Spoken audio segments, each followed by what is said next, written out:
यहाँ पे हमारी कहानी मिठाई वाला। तो क्या होता है कि जो आदमी होता है वो खिलौना लेके आता है और गाता है बच्चों को बहलाने वाला, खिलौने वाला। तो यहाँ पर क्या होता है कि ये जो आदमी होता है वो बच्चों को बहुत ही सस्ते दामों में खिलौने बेचा करता है और बच्चे भी बहुत ही प्यार से इन खिलौनों को लेते हैं। इनके माता पिता भी आश्चर्य में पड़ जाते हैं कि ये आदमी इतने सस्ते खिलौने क्यों बेचता है। और लोग तो ये भी सोचते हैं कि बेचारे को क्या फ़ायदा होता होगा, वो भी इतने सस्ते दामों पर खिलौने बेचकर। तो ये तो आश्चर्य की बात हुई। अब देखिए कि क्या होता है कि जो ये आदमी है वो 6 महीने बाद फिर से आता है। तो लोग को तो ये पता होता नहीं, तो पूरे नगर में ये समाचार फैल जाता है। 2-3-4 दिन से लोग यही कह रहे हैं, भाई वाह, मुरली बजाने में तो वही एक उस्ताद है। अब यहाँ पर क्या हुआ कि वो मुरली भी बजाने में बहुत ही अच्छा था, तो लोग उसकी प्रशंसा करने लगे। अब एक ने पूछ लिया, कैसा है वह मुरली वाला, मैंने तो उसे नहीं देखा। तो एक और आदमी ने कह दिया, उम्र तो उसकी अधिक ना होगी, यही 30-32 का होगा, दुबला पतला गोरा युवक, बीकानेरी रंगीन साफा बांधता है। तो जैसा कि आप लोग जानते हैं कि वही आदमी था जो पहले खिलौना बेचने आया था। तो एक आदमी को शक हुआ और कह दिया कि वही तो नहीं जो पहले खिलौने बेचा करता था, क्या वह पहले खिलौने भी बेचा करता था? दूसरे आदमी ने कहा, हाँ, जो आकार प्रकार तुमने बताया उसी प्रकार का वह भी था। मतलब उस आदमी के मन में आशंका पैदा हो गई कि वही आदमी होगा जो पहले खिलौना बेचा करता। तो उस आदमी ने कह दिया, तो वही होगा, पर भाई वह एक उस्ताद। तो यहाँ पर वो कह रहा है कि वो होगा, लेकिन वो सोच रहा होगा और वो कह रहा है कि वो तो एक उस्ताद है, वो खिलौने वाला कैसे हो सकता है। प्रतिदिन इसी प्रकार मुरली वाले की चर्चा होती रही। बहुत सारे बच्चे क्या करते कि उससे मुरली ले लेते।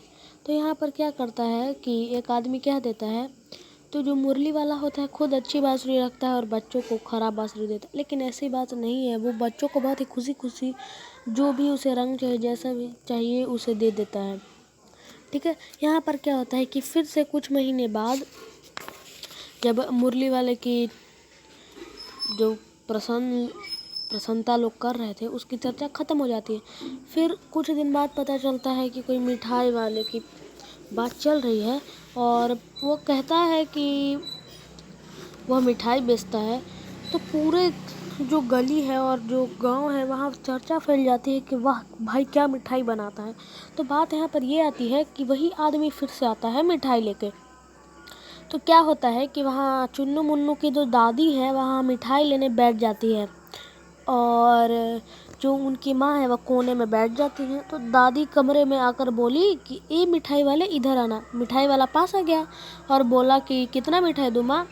तो बोला कि ये नहीं है, रंग बिरंगी, कुछ कुछ खट्टी, कुछ कुछ मीठी, जायकेदार, बड़ी देर तक मुँह में टिकती है, जल्दी नहीं घुलती, बच्चे बड़े चाव से चूसते हैं। तो इन गुणों के सिवा यह खांसी भी दूर करती है। कितनी दूर, चपटी गोल पहलदार गोलियां पैसे की सोल लेता हूँ।